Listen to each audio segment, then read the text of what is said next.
Who am I, এই জিনিসটা দর্শনে তো আমরা পড়ছি, কিন্তু আমাদের এই যে ভাই বোনেরা দর্শন নিয়ে এত চর্চা করছে, এর প্র্যাকটিক্যাল অ্যাপ্লিকেশন কোথায়?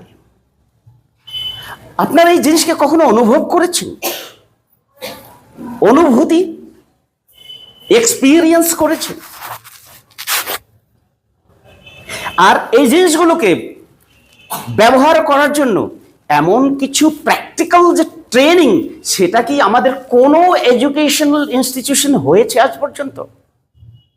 ওই ধরনের কোন ব্যবস্থা আছে? হু এম আই, কি জানি না আমরা, মোবাইল খুঁজলে সবকিছু পাবো। এই যে কথাগুলো আমি বলছি, এই কথাগুলো আপনি পাবেন, কিন্তু আপনি কি সেই জিনিসটাকে ওই মোবাইল দেখে বুঝতে পারবেন আপনি কে? No. Theory is theory and practice is the practice.